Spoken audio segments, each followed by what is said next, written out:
My parents are living in this house, so you need to go back to your parents' place. I was taken aback by my husband's sudden words, yet he seemed to think he was making perfect sense. What now? You got complaints. Don't argue with what I'm saying. I'm totally okay with divorcing you, you know, he began to assert. Lately he'd been cold to me, and I had my own grievances. I had been considering divorce as well, but I didn't think being kicked out of the house was fair. I mean, I'm the only one paying the $1,800 for the living expenses. I wonder if he even remembers that.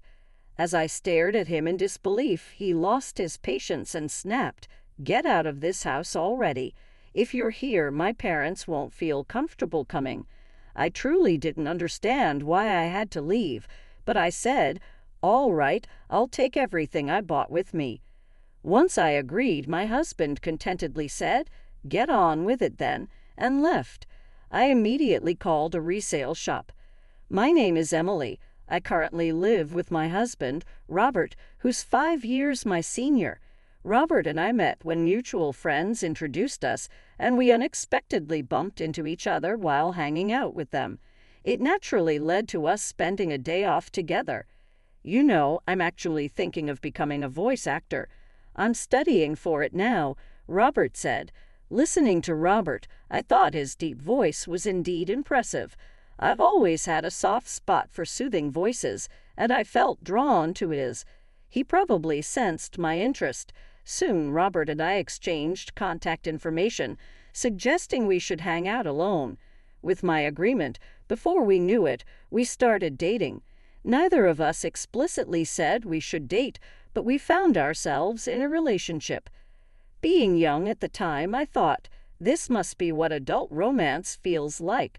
I had just graduated from college and started working, so maybe I was taken by the idea of dating someone who seemed so mature compared to me. Seeing this, my best friend Ashley expressed concern. "Are you sure about dating someone 5 years older?" she asked. I confidently replied, "It's fine. Age gap relationships aren't that uncommon nowadays. I really like Robert, and he feels the same about me. There's nothing to worry about." Seeing my conviction, even the initially concerned Ashley said, "Well, if you say so, Emily." Robert and I continued dating for about 3 years, and he eventually brought up marriage. Honestly, I'd mentioned him to my parents and the fact that he was 5 years older, so they were eager to meet him. Given this pressure, I often found myself wondering when he would propose. He proposed to me during one of his usual visits to my apartment, where we just hung out and relaxed.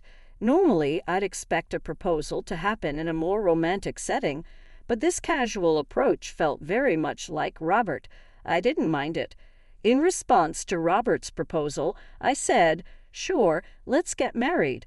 Perhaps we were both a bit nonchalant about it. After that, we went to visit each other's parents, but to be honest, I didn't really get along with Robert's folks. When we arrived at Robert's family home, the entryway and living room were crammed with what looked like antiques, though I couldn't tell where they were from. From what I could see, they all seemed to be replicas or imitation pieces. However, as we were ushered into the living room and met Robert's parents, both were dressed in high-end branded clothing and decked out in gaudy jewelry as they greeted me. It felt like I was meeting a stereotypical nouveau rich couple. No matter how I looked at it, our tastes and values seemed too different for us to get along. I thought Robert's mother even looked at me and remarked, "You look so average, don't you?" comparing her appearance to mine, which was quite rude. I was taken aback that the parents of the man I was thinking of marrying could be like this, but in the end, it's Robert and I who are getting married. If I don't get along with my future in-laws, then I don't really have to interact with them much, so I decided not to let it bother me too much. After Robert and I got married and moved into our condo to start our life together, a while later, Robert came to me looking a bit anxious. "Hey, who was that woman in the blue dress among your guests at the wedding?" "Which woman in a blue dress?" I asked. There were several of my guests who wore blue dresses, so just based on that information, I couldn't figure out who he was talking about. You know, the one who gave a speech as your best friend. Do you mean Ashley? Yes, she was wearing a blue dress. Upon hearing this, Robert muttered, so it was Ashley. What's wrong with Ashley? When I asked, he seemed visibly flustered. Oh, it's nothing major. The other day when I was headed to work, I thought I saw someone who looked like her. That's when I remembered she had given a speech as your best friend at the wedding. I was puzzled at his sudden interest in Ashley and why he was so flustered, but he just chuckled and said, "It's nothing really," and retreated to his room before I could ask anything further. A little while later, I got a call from my best friend, Ashley, with some news. "Listen, Emily, my boyfriend's coming back to the U.S. next year." Actually, Ashley had been dating her boyfriend since high school. They'd known each other since elementary school, but he had moved away in middle school, and since then, they had been writing letters to each other. By the time they got to high school, they were reunited, and that's when he confessed to her. I always felt content listening to Ashley's bittersweet love stories. I always enjoy hearing about her love adventures, and her boyfriend, after working for a few years at his company, got transferred to an international branch and had been away from the U.S. for some time. Despite the distance, their communication never faltered, and they remained a close-knit couple. Do you think he might propose once he's back, and then you guys will get married? Oh, Emily, you're always so quick to jump to conclusions. Just make sure to invite me to the wedding. I promise I'll give a heartwarming speech. Of course, after that touching speech you gave at my wedding, I'll definitely need you to do the same for mine. Don't set the bar too high. We shared a laugh over our tea. We could talk about anything and everything, completely trusting one another. If one of us had a problem, the other would be there, always ready to offer a shoulder to lean on.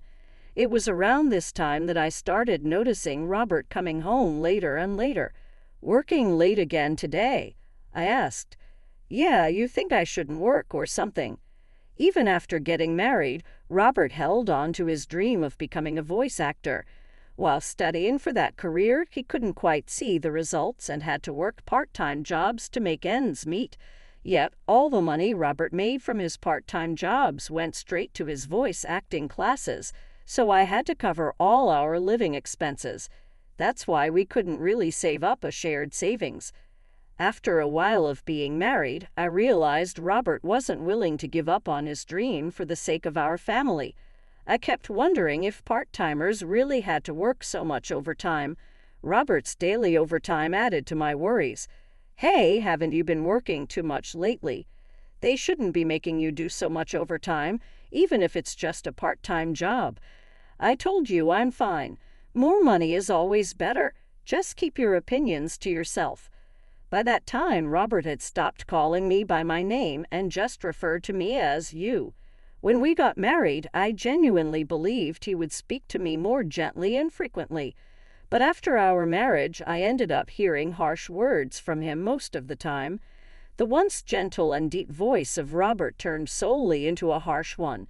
He seemed to be drinking a lot, and sometimes his voice became raspy. Voice acting depends heavily on a healthy throat, so it worried me that Robert, who wanted to be a voice actor, wasn't taking care of his. Even that seemed to bother him. Slowly, he began to avoid talking to me and would eventually ignore me even when we crossed paths at home. That's when I got a call from Ashley. She said she had something to discuss, so I suggested we meet up since I had my own concerns. We decided to chat in a karaoke booth so that no one could overhear us. Ashley seemed very cautious and had specifically reserved a room where she could see the counter and staff from the door. "You specifically chose this room?" I asked. "Yes, I wanted a spot where the staff could see if there was a suspicious person outside our door." "A suspicious person? Is that related to what you wanted to discuss?" Ashley nodded. She had felt like someone was following her ever since she left her job about a month ago. Now she even felt followed on her days off. The reason Ashley had chosen a room where the staff could easily see was that she thought the person stalking her might try to eavesdrop on our conversation. "Did you talk to the police about it?" "I tried, but since there's no actual contact, they can't do much." "What about your boyfriend?" "He's coming back in a month. I thought I'd discuss it with him too, but I wanted to first talk to you." Ashley hadn't gotten a good look at her stalker because she was too scared, so she didn't know if it was a man or a woman. So I decided to stand at a distance and identify the person who was stalking Ashley. Through that, I came to understand who was stalking Ashley.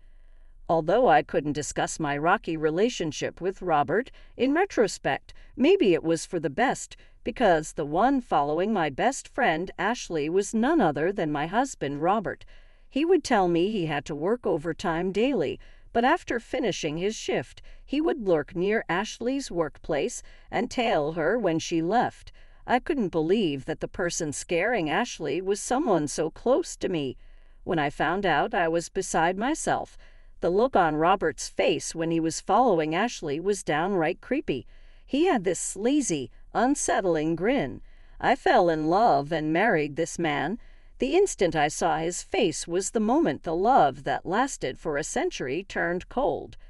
I told Ashley the truth and advised her to move immediately. With the help of her coworkers, she managed to have someone drive her close to her new place from the underground company parking lot. For a while after Ashley and I took these measures, Robert became increasingly frustrated. One day, that frustration exploded. "My parents are going to live here, so you should go back to your parents' house," Robert said suddenly. Yet Robert seemed convinced he was making perfect sense. "Got a problem with that. If you oppose what I'm saying, I'm fine with divorcing you." He started. While I had many grievances with him and even thought that divorce might not be so bad, I didn't think he could just kick me out of our home. I'm the one paying $1,800 for our monthly expenses. I wondered if Robert even remembered that. I thought skeptically when I looked at him. Skeptically, he lost his temper. "Just get out already. My parents can't move in if you're still here." "Why do I have to leave? I don't get it at all," I said. But I said, "Fine, I'll take everything I bought with me." Seeing my agreement, Robert said, "Just hurry up," and walked away. I immediately contacted a local buyback service. The next day, the buyback service came to our apartment. At first, Robert smirked, thinking I was moving out, but when he saw the workers assessing all the furniture and appliances, his eyes widened in shock. After they had finished evaluating everything except what was in Robert's room, a staff member handed me a quote saying the total value was $22,000. I promptly signed, saying, "All right, sell it all." Robert, coming back to his senses, grabbed my arm. "Wait, why are you selling everything?" "My parents are going to live here." "How can they with no furniture?" I shook off his grip. "What are you talking about? When we got married, you said you were broke because you were paying for your acting classes. You begged me to handle the rent, furniture, and living expenses. I never imagined you were that broke. I felt deceived. Remember the $1,800 monthly expenses. I've been covering the expenses until now. From now on, you'll pay that, and with your parents moving in, I bet it'll be even more," I stated firmly. Robert went pale but quickly tried to regain his composure. "Thought you could talk about money and I'd cancel the divorce. Who do you think you are? I've already gotten close to a rich lady," Robert said. Then I remembered Robert following Ashley recently. If what he considers close is his stalker behavior, then Robert is seriously deluded. Ashley definitely comes from a wealthy family. Her grandfather was a businessman, and now her father has taken over. Ashley truly is the perfect heiress, but she doesn't flaunt it. She spends just like me and our friends, and no one judges her based on her family's wealth. However, Robert seemed to have learned about my best friend Ashley's wealthy background and decided she'd be a better match. Could he possibly think that if two people are the same age, the wealthier one is better? That infuriates me, but Ashley would never marry Robert. Ashley's boyfriend, whom she's been dating since high school, is coming back to the state soon. They'll likely get married. I remarked that Robert wasn't close with Ashley and that she found him creepy. Robert was floored. I always escorted Ashley home, he insisted. You're lucky you weren't reported to the cops, I shot back. But I didn't know about any boyfriend. He's been abroad. Robert insisted they've been pen pals since elementary school and talk almost daily. Unlike you, who's only been working part-time jobs, her boyfriend is a successful man recognized even by her father, I stated firmly. Robert looked utterly defeated as I spoke. When the buyback workers had taken all the furniture and appliances, he seemed to recover somewhat. Guess you are all I have. You'll support my dream of becoming a voice actor forever, right? He asked, striking a pose.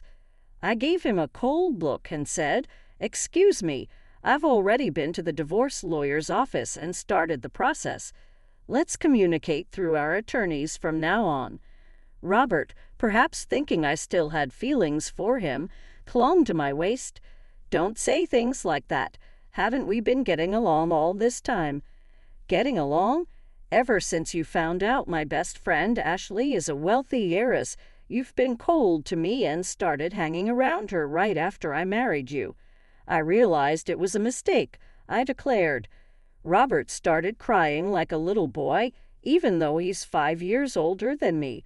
Seeing him cry like a child only made my already dwindling affection for him drop even further. At this point, I can't stand being in the same room with him. Just cut it out. Oh, by the way, I told your uncle, who's letting us rent this apartment, about our divorce. I continued. You know he's strict, right? Robert exclaimed, Well, I've been paying all the rent and living expenses until now, so when I told him you might not be able to afford it if I leave, he said he'd make you work for him. That means I won't be able to continue my voice acting studies, I explained. You hardly ever practice anyway. Maybe it's time to face reality. If you come near Ashley again, I'll report you to the police immediately. Goodbye, I said firmly. I left the house determined to never look back. I plan to return to my parents' house for now, but I'm thinking of moving closer to my job if I find a good place.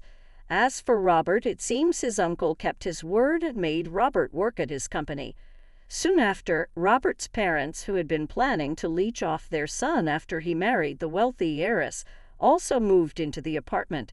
They too were taken to work at the uncle's company. It seems the whole family had a habit of taking advantage of others. I'm just glad I was able to get away from such a toxic family. Age difference doesn't really matter, but I think I need to choose my next partner more carefully. On another note, after things with Robert settled, I received a wedding invitation from Ashley herself. She introduced me to her longtime boyfriend, and I truly wish them all the best.